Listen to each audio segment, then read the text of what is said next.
Менің әңгімем сонау Қарадырдың бөктерінен бастау алады. Оның сыр сақтаған ну орманы, төбесі көк тіреген таулары, еркелеп ескен салқын желі. Бұл киелі жер менің мекенім. Міне, мынау саған.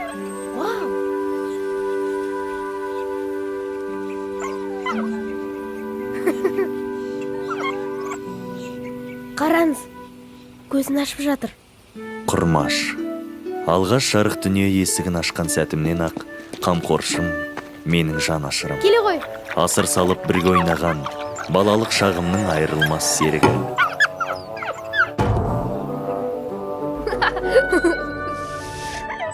Мен осынау ғаламат әлеммен таныстырған алғашқы досым. Маған әлемде тек менімен Құрмаш қана бардай көрінді. Осылайша екеуміздің уайымсыз бақытты күндеріміз өтіп жатты. Бірақ әлгі түні айнала бейтаныс қара түнекке ұланды.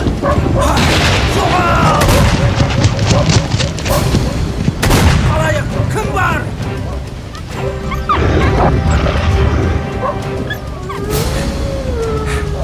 Құмдар!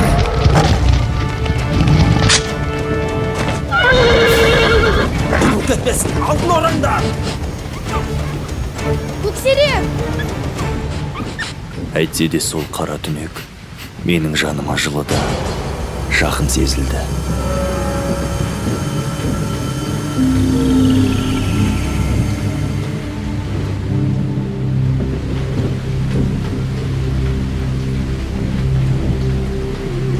Ызғарлы түн өмірімді күрт өзгертті. Айналамдағы тіршілік те суи бастады. Кім бірінші болады екен? Бұрынғы ойын күлкі, алаңсыз өмірім таусылды. Қара түнектен қалған жылу менің еріксіз мазамды алды. Бейтаныс бір орман жақтан мені өзіне шақырып тұрғандай сезілді.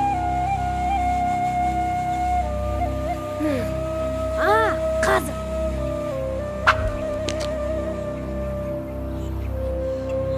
Көксерек, таяқ ше.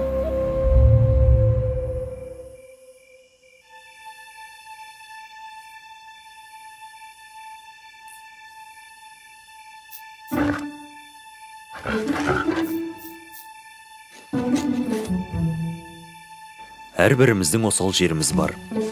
Ал менің әлсіздігім ол ет.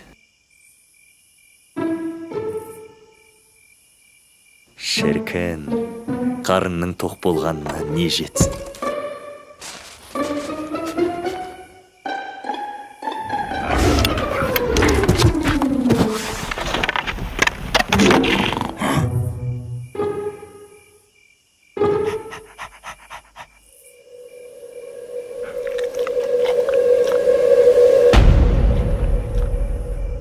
Бірақ бір қызығы, еттен жеп болған соң артынша таяғында қосып жейтінмін.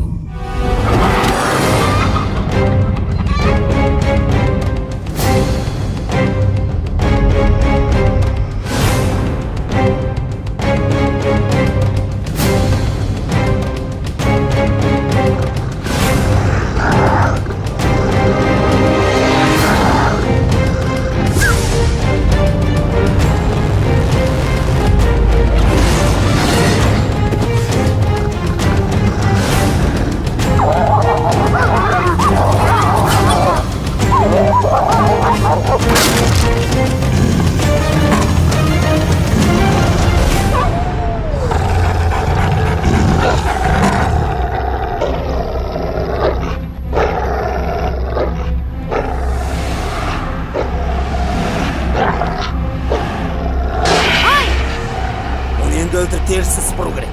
Құрмаш, кет бұлай. Көке! Жібердейін саған жібермем. Тимеңіз оған! Тұр бұлай. Сол!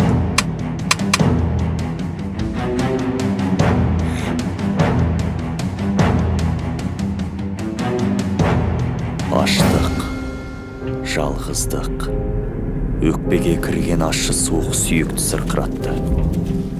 Ызғарлы желдің сырлы дауысы белгісіз бағытта бастап барады. Кенет Әлгі ғажайып үн тағы да мені шақырды.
Бұл кім?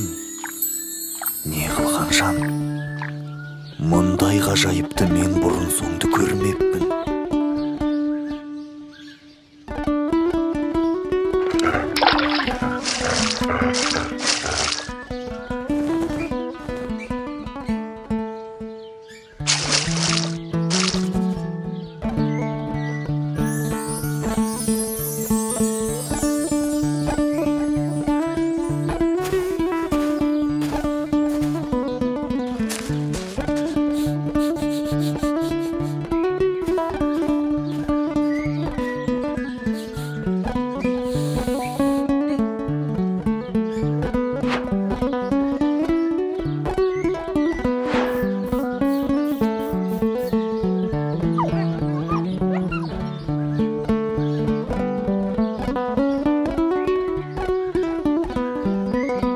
Иә, бойынан бір жылулық сезіледі. Бәлкім, мен ұзақ уақыт шақырып жүрген ғажайып үннің иесі де осы болар.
Кеудем қуыс, қара түнек.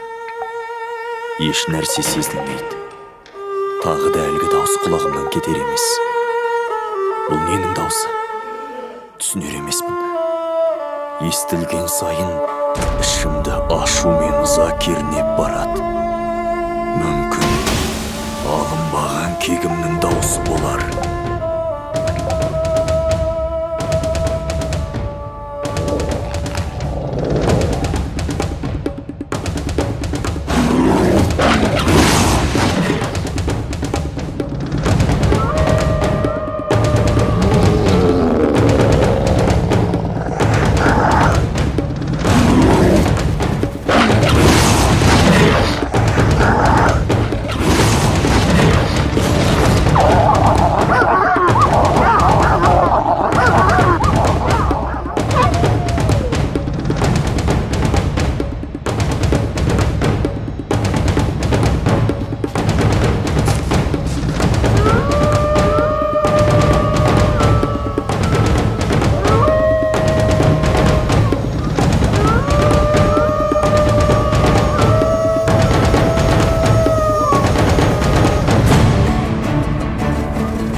Енді түсіндім.